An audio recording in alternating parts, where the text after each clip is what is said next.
I'm pretty sure that it is sharing now, but I always have to check. It always makes me feel nervous, Chris, that that I haven't really got us off to the right start. So I'll just bail out of that so we're getting no background noise. Yeah, I just had to do the same. Yeah, so just share it onto your socials as we go. I'm just pressing share now. All right, I'm just trying to do that myself.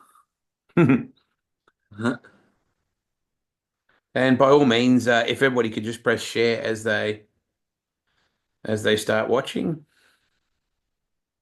and then we can. It's pretty hot in Perth, yeah. Yeah, it's about 40 degrees today. Yeah, it's funny when you try to explain to Americans about Christmas Day. They go, "What's it like?" And it's like, it's like 105. What?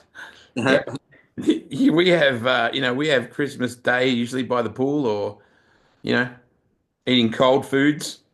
It's kind of funny. In DRC, share now. So by all means, make some comments and stuff on here because we'll be sort of watching what's going on there, and if you want to throw any questions in or something like that. Okay. Your followers as well. So it's kind of 6:31 here in Mildura. Oh, Great to yeah. have everybody tuned in 3 hours ahead because WA doesn't like daylight savings.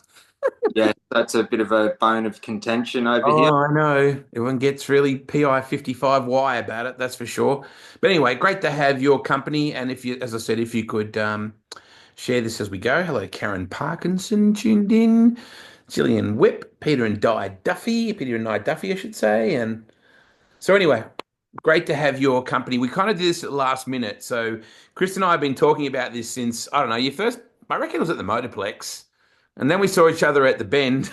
And Yeah. then it's like, and then it's like, we got to catch up. And it just never seemed to be the right time. But it's kind of the right time now because A, we have a couple of minutes in this busy Christmas build up, but also you've had some pretty cool developments in the last couple of days. So to kick things off, mate, your socials are nervous racing with MS, yeah? And could you just explain to people what is MS? So MS is a neurological disease. And an autoimmune disease which affects the central nervous system, so your Okay. brain and your spinal cord. Yep. And what happens is the easiest way to describe it is that so if you picture a electrical cord, how Mhm. you have the wires on the inside and then it's covered by a plastic sheath. So in the nervous system, your nerves are like the electrical wires, and then the plastic sheath is called a myelin sheath, and your immune system attacks the myelin sheath and then eventually downgrades that, and then that sends the nerve signals haywire, and it can eventually sever the nerve totally. So the drugs that I'm on, I have a monthly injection which keeps my MS at bay, and that stops one part of my immune system going through the blood-brain barrier and attacking my nervous system. So basically, it knocks one side of my immune system out to stop the disease from progressing. So I read in one of your interviews, you kind of explained it a little bit like a rodent chewing on an electrical cord. Yes, that's a bit like it. Yeah. So Wow. So how does it affect your day-to-day life, Chris? Like, and what, in what capacity, in what forms do you notice that it impacts you on the most? So it slows down your neurons firing. So the nerve system or the nerve signals become slower, and that's why it looks like that I have very jerky and uh, I'm in slow motion. So I have difficulty walking. I walk with a stick. Sometimes I can have trouble finding words and stuff when I speak, and that'll probably come evident in this interview. And then, yeah, it can affect you cognitively as well, which I don't sort of have too much of that so far. But yeah, it just makes life a bit harder than normal. They say people with MS use up to 3 times more energy than people that don't have MS just Yep. to function in your day-to-day I have fatigue and a few muscle spasms and stuff like that as well. Not easy, mate. Um, uh, yes and no, but it's the cards I've been dealt with, and we just deal with it and keep on moving. And I would imagine too, Chris, that there are varying degrees and varying stages of this. So there would be people that would say, "Holy cow, man, you can drag race a modified bike." I struggle to get up and get out the front door. There would be varying degrees of this, wouldn't there? Yeah, so there's people that have the disease that you wouldn't even know has it just to Yep. look at them, right up to someone like myself, to people that are in wheelchairs, and stuff like that. But most of the time, depending on the impact of your disease, the treatments these days are pretty good. Yep. So it now becomes something that you will die with instead of die of. Okay. And a lot of people that have probably the sort of far stages of the disease are mainly people that maybe got diagnosed, probably 15, 20 years ago, that when the good treatments like they have nowadays weren't around so much. So, yeah. Um, but also, too, it's what you put into it is what you get out of it. I do a lot of strength training. I'm in the gym usually 4 days a week, twice with a physio. I do big compound movements, lots of deadlifts, leg press, squats, chest press or bench press, Yep. and things like this. So I try to manage my fatigue with exercise, but then also to the muscles that don't fire too well, I try to force them to fire with the weights that I do, but also build up the muscles around it to try and compensate for the ones that are a bit weaker. Wow. There's a lot going on. There's a little bit. I'm fairly busy. I work 4 days a week, and then I train 2 days after work. So they're fairly big days, and then I train on my day off, and Okay. usually on one of the weekend days as well when we're not racing. So the racing idea would be difficult on any level, particularly like four wheels, like would be a challenge in itself.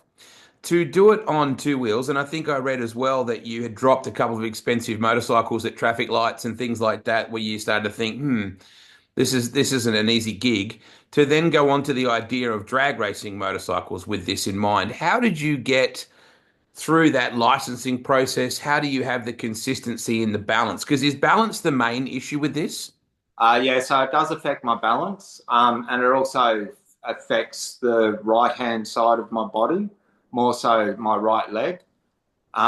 So how did this all come about? So yes, I had two nice Pengali Ducatis. I've only ever ridden a Ducati, Yep. and I dropped them both at a set of traffic lights because I couldn't get my right hand leg down, which was incredibly embarrassing, but also turned out to be quite expensive. Yep. So I said to my friends down at Wayne Patterson Motorcycles or Bunbury Ducati Yep. that I would, Todd in particular, that we would trade those bikes in. Oh, okay. And Todd asked me what I'd like to do next, and I said, let's build a drag bike and go racing. So it started off, they thought that we would just go down on a Wednesday night for whoop ass. Yep. And I said I wanted to do more than that. I'd crewed a little bit for Paddo, so I said I wanted to race in the state competition and also eventually national. Yep. So Todd Patterson of Bunbury Ducati built me this awesome bike, based on a 2016 Ducati X Diavel, and then the bike's been fully modified to suit me. Yep. And yeah, so foot pegs are lower, and down sort of off their normal position. Yep. It has clip-ons on it, so sort of almost lay on the bike, which Yep. is good for aerodynamics. But Yep. and then the seat is all chopped out as well, so I basically sit inside the bike. So when I say pull up at the hardest thing for me is to actually get to the start line. Yep. So when I pull up, I'll counter steer a little bit so it throws the bike onto my left side, which is my stronger side. Yep. So there's a lot of like I have to think about everything till I get to the staging lights, and then I can bump in. And then once I leave on the last yellow and hopefully cut a good light, that's it. I'm free for 9.90 seconds and don't have to worry about MS until I come back around to the pits.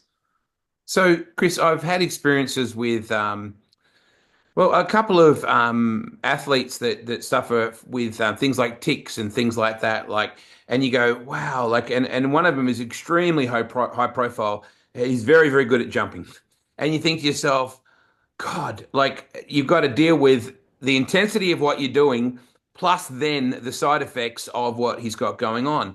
But it made me think, is he so completely focused on what he's doing at the time that it sort of narrow everything into a window for you where you're not as susceptible to the symptoms? Yes and no. There are some symptoms that'll come through. I have a condition that's caused by my MS called trigeminal neuralgia, which is extreme nerve pain in my face. Wow. So that caused me to not race at the last meeting, but I've had a procedure done which will hopefully give me some respite from that for a little bit. But generally, yeah, everything sort of, once we go through the tunnel, I switch on, and then basically it's just, yeah, everything to do with racing. Everything becomes quite clear, and yeah, that's the mission at that time. So where did the Ducati obsession come from? Or as Americans say, Ducati. Where's that all come from? So my dad always loved the sound of them. And then we lived in Victoria on a place called Arthur's Seat, which was a tourist road. And they just have a sound all of their own. I've always loved them. And then in about 2015, I think it was, or might have even been a little bit earlier, I went down to someone at work, said I was up on Barrow Island working as a welder. And someone said, if you want to buy a Ducati, you need to go and speak to Wayne Patterson. So I went down and seen him. Yep. And that was the start of a really good friendship with Pato and the rest of the crew down there. And yeah, so I brought my first Ducati off him, and never been to another bike shop since. So explain to people, I know that a lot of the NDRC folks on here and your friends know exactly what modified bike is and what a 9.9 means. But to a wider audience, what is modified bike in drag racing and what is a 9.9? So it's probably an entry level to drag racing. So you can go and basically race anything from a street bike with no modifications whatsoever to a bike that has extended swing arm, chassis bikes, so a purpose-built frame bike with a whatever sort of engine you wish to run. And then we race bracket racing. So we dial in a time, which is, for those that don't know, we estimate how long it's going to take us to do the quarter mile in, and then that's our dial-in time. And then in a perfect world, it doesn't matter whether you're a faster bike or a slower bike, we would both end up over the finish line together. But things like your reaction time and how close you run to that dial-in time is a factor. And yeah, if you go too quick, that's it, you lose. If you red light, you lose. If you cross the center line, you lose. Yeah, so it's a brutal form of racing, very competitive, especially over here in WA. We have a very large mod bike field, and everyone pretty much cuts good lights and runs their numbers. So if you make it through the first round, you're doing well. So you can win but lose. To the untrained eye, you can get to the other end first, but that doesn't mean you've won. Exactly, that's it. So me being one of the slower bikes, I generally get chased. So then I've got to sort of work out where I am as far as how fast I'm going, and try and see where the other bike is that's chasing me, and then make a judgment call whether I'm running on my number or whether I'm going too quick. and um, you get a pretty good gauge of when the person comes flying past you that you're going too slow anyway. So the rest of the stuff's a bit of a guessing game. But yeah, the more you do it, the more you become in tune of where you are on the track, pretty much. So, Chris, are 100% of your rivals understanding of the situation, and is anybody nervous? Your whole page is, there's nervous racing. Are anybody in the opposite lane ever concerned until, hello, Damo Musket. Good to see that Damo is tuned in, the fastest two-wheel man in the Southern Hemisphere. G'day to Damo. Is there anybody that gets worried about racing with you? I I'd like to say everyone gets worried about racing me. Probably no one wants to be beaten by someone that can't walk properly. Um, look, I don't really know. I don't tend to worry about the person next to me too much. The key about drag racing is you focus on your side of the tree and just worry about what's going on in your lane. I would like to think maybe there's some races that I might worry, especially if I'm having a good day. But yeah, I'm sort of not too fussed.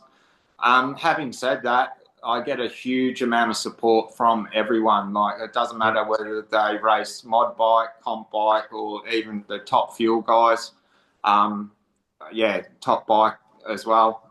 But yeah, I get a lot of support and a lot of encouragement from everyone. I think everyone says I'm a big inspiration, and that I just sort of do this to show people that might be in a similar situation that if you want something hard enough and you want to do it, there are ways, and surround yourself with good people and you'll be able to get it done regardless. So, Chris, you'd have to, I would imagine, you'd have to have complete transparency, with licensing and things like that. This is my condition. This is how it affects or doesn't affect what I do. Was there any, spit where you go, oh God, I've got to reveal this to it all, or does it have absolutely no effect on what you're doing on the motorcycle?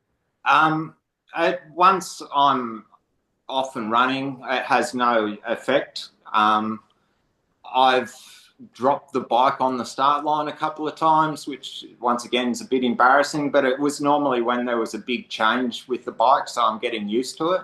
Yeah. Um, but yeah, most of the time I wear my heart on my sleeve, and my disease is I can't hide it. So I tell everyone, like, it doesn't phase me at all. With licensing, I run on a super street license, so Yep. there is no medical, and I was a little bit worried about that at the start, but since then I've done medicals for work and stuff like that, and the ones for racing, I wouldn't have any issue getting through them either. Yeah, for sure. So tell me now if I got it right, is it a Moily suit? Is that what we're talking about? Like what we've got you on the screen here right now?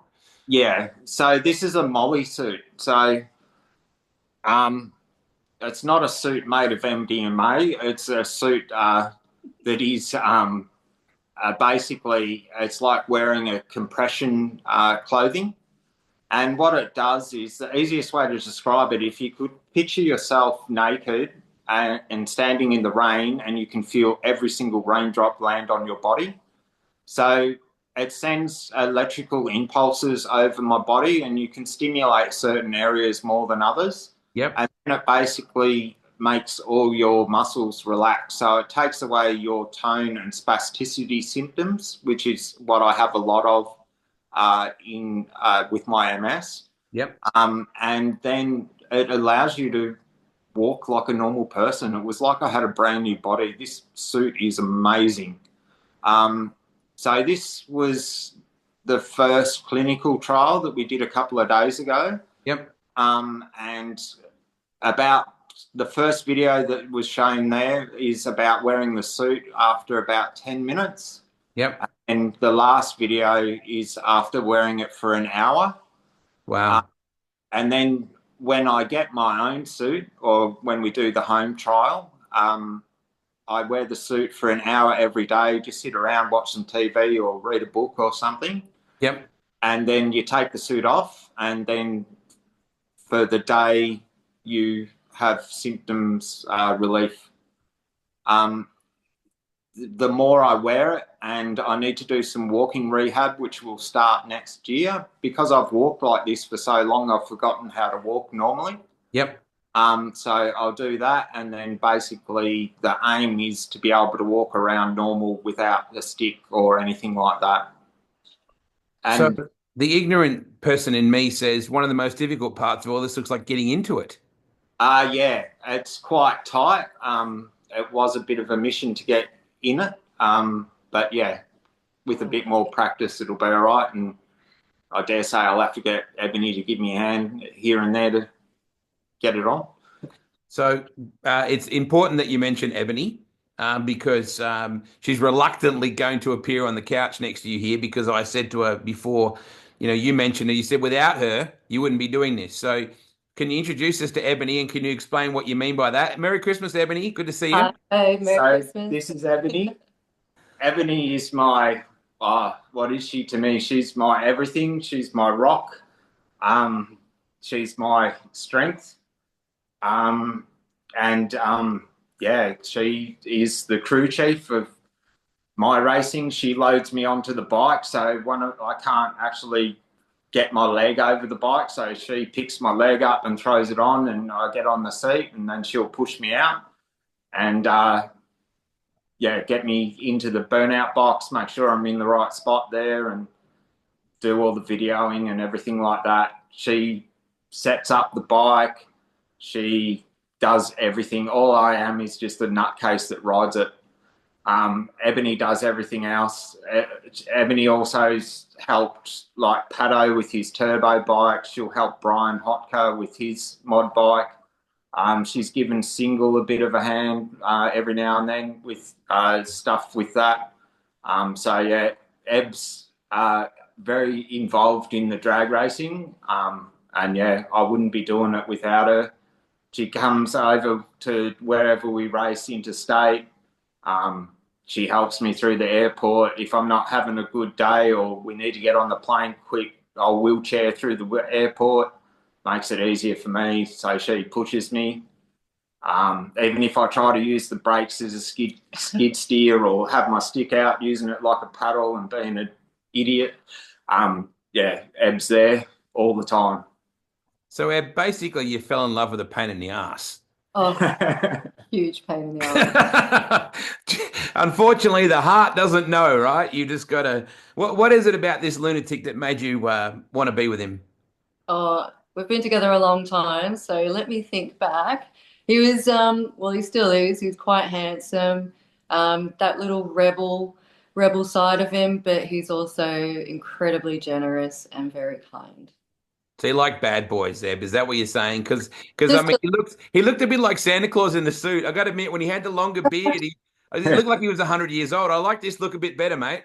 Yeah, well, see, a few weeks ago, you wouldn't have got near me as far as my face pain was that bad. I had to cancel a hair appointment, and there was just no way. I couldn't even function. Like I was on morphine, I was on a whole range of other drugs, and I couldn't even walk around the apartment without Ebony's assistance on certain stages, let alone go to my barber and have clippers run up my face or my hair or something like that. Yeah. So luckily, yeah, and you must have known, I went to see my barber this morning and I got a clean up. So I look a bit more respectable and not the wild man from Borneo.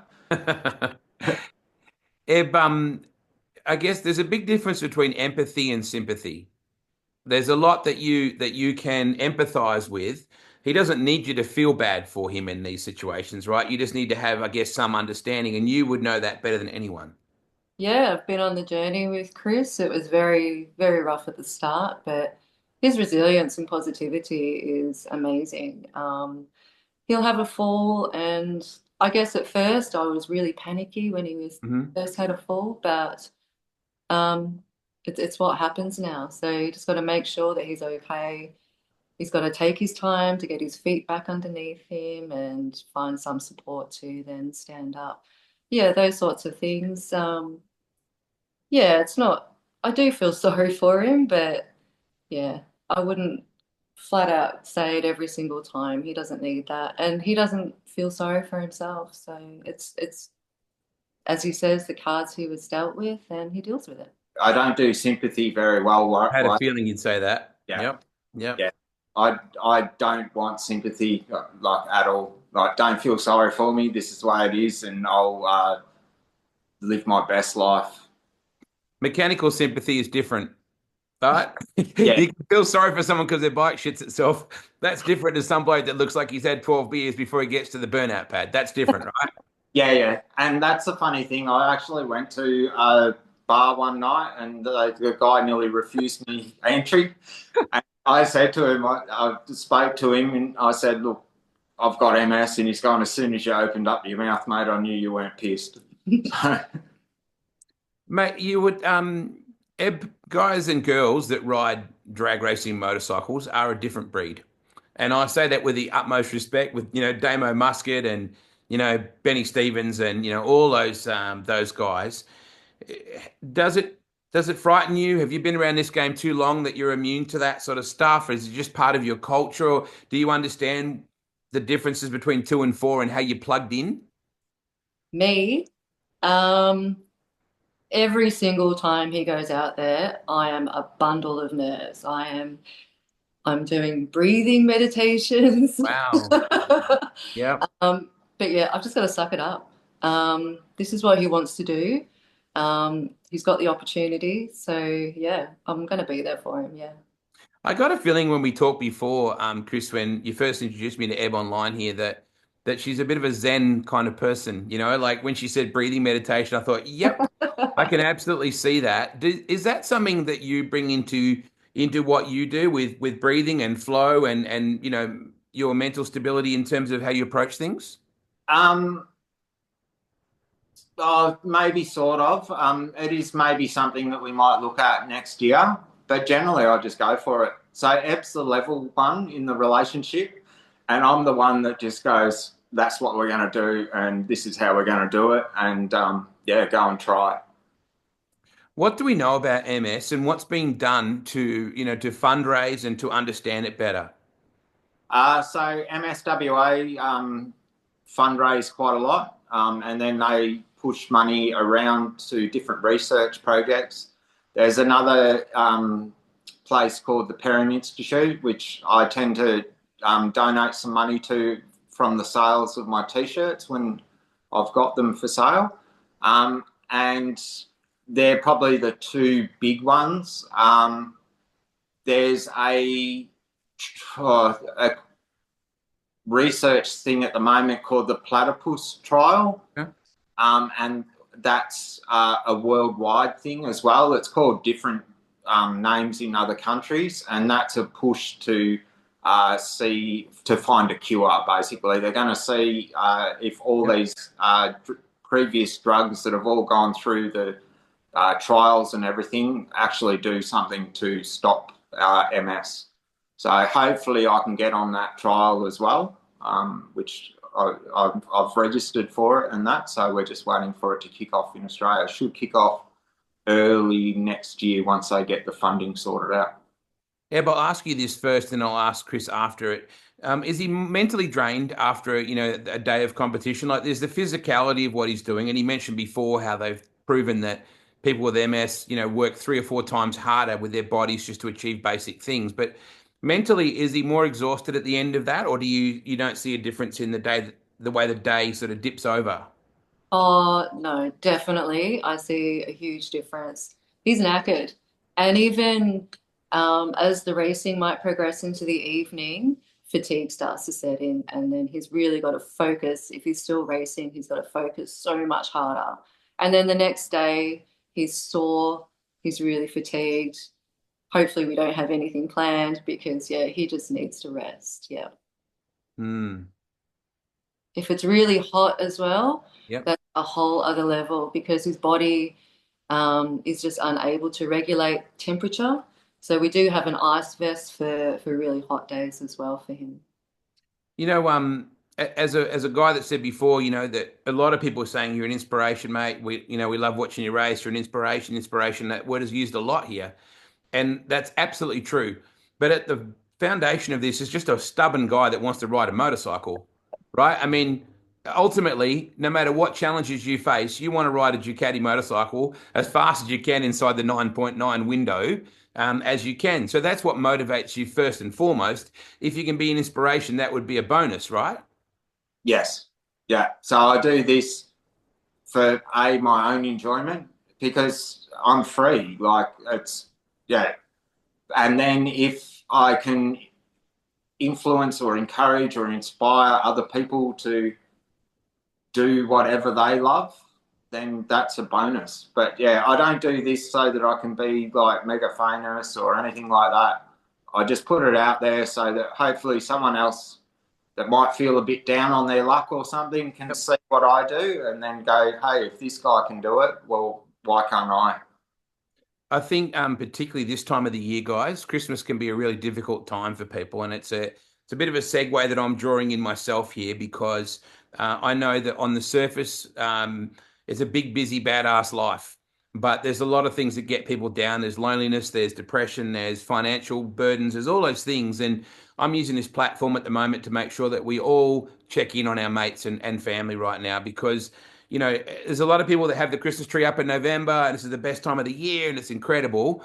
But there's a lot of people that really dread this because of the isolation. And we saw, over a year and a bit ago, with Sam Fenix passing in drag racing, with the creation of the Our Church theme and the Yeah. song, that really banded everyone together, whether it was two wheel or four wheel or three wheel on dirt or bitumen or drag racing or speedway or anything. So I want to encourage people that are watching this as well, just to stop and look up and have a look at their mates and their family because this is a tough time of the year. Yeah. True. So I agree with what you were saying with raising awareness. So we need to, as people, as in this industry, I think, Eb and Chris, is we have a responsibility to look after our mates, and we have to use the platform for positive growth, and that includes raising awareness for MS. So if the best thing we can do today is to get more understanding and people Google it, that would be the best way, right? To Google MS and then how then it relates to your community in your world here, not necessarily out there, but that'll get to both. So how should people understand this better, Chris?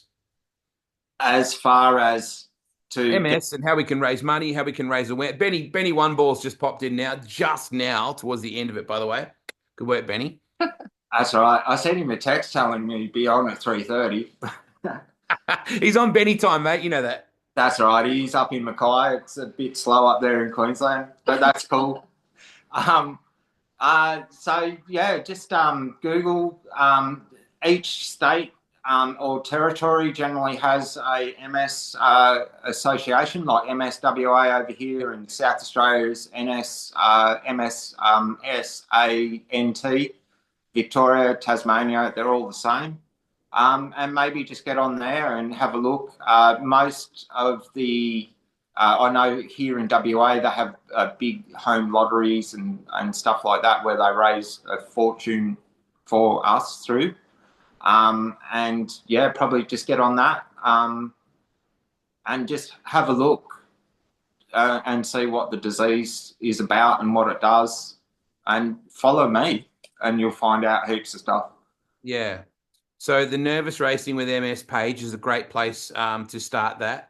Certainly your merch, and sometimes it's even just that top of mind thing where you see the logo and you make that connection. You know, when you buy a green car and you see green cars everywhere, Yes, exactly. but you just get sort of tuned in, Yeah, so that was the whole idea behind Nervous Racing, racing with MS, because MS is a nerve disease, so that's where the nervous come from. Right.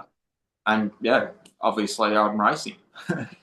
I just assumed it was about Ebony, just the nervous that you're racing thing. Yeah, Ebony so my bike loves throwing the front wheel up in the ground, up off the ground, especially I launched reasonably hard for a no wheelie bar bike. It's sort of good 60 foot for me is 1.6 seconds. Yeah, the front comes up quite a bit and Eb hates it. And yeah, Eb, you've been around this game a while, yeah? Not just with him. Well, back when Chris and I first started dating, we used to go to the drags as dates. So yeah, we've definitely been around the drag strip for quite a long time. My dad was big into cars and the Yep. supercar touring cars back then. So I've been around racetracks for a while, yeah.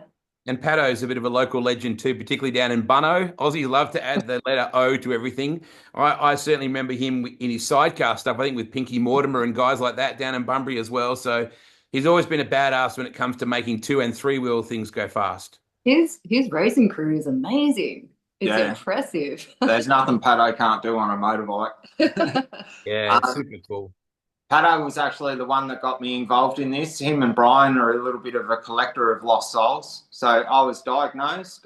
Ed was away working, working FIFO. So I was by myself. And one day I got a phone call by Pato and he said, "Do you want to come to the races this weekend?" And I said, "Yeah, why not?" And he's gone, "Well, bring your helmet." And I'm like, "Hang on for a second, you're not going to throw me on your bike?" And he's like, "No, you can tow me around." So that's where this all started. So I did that with Pato for a little bit. And then I went, "No, I want to do this myself. This is cool. This is heaps cool." So yeah, then we started to build the bike. You touched on something just then. I would imagine, and again ignorantly, that depression could be a big factor in people with MS, just because of the frustration and that feeling disconnected. Is that a thing, Chris? Yeah, and it affects different parts of your brain as well. So there is quite a few people that have MS that will have depression issues. Quite a few people are on antidepressants and stuff like that. Yeah. I tend to have a different way of doing with that. So I'm not on any antidepressants. And if I do feel that way, I find out what it is in my life that's making me depressed and change it. So I keep a very positive mindset. And part of that is I look forward to every single race meeting and love going away racing when we go interstate. Chris Allen's and Single have facilitated that for me. Oh, single. And then also, like even with Pato, we've driven up to Darwin to go and race up at Nitro up north, and Single's taken the truck up or his truck up and thrown my bike in there, and then we've gone on to like Benaraby for old bikes and Mackay up there. So I've raced up in Benny's home track as well. So Yeah, cool. I think back in the day there was these things called radios in cars, where you would change channels on things, right? It wasn't all Spotify and things like that. And I often tell people that when you have those thoughts, you need to treat sometimes life a bit like a radio station. When you hear an ad come on, you don't want to listen to, you want to listen to the song. You literally change the channel, you change your input. And it's not easy to see it that way, but what you're doing is it's like a camera. When you focus on what you focus on, everything else is blurred. So if you can have that mindset somehow, not telling people this is how you deal with depression, but I've certainly had moments where you get derailed into a really negative sense of yourself and the process.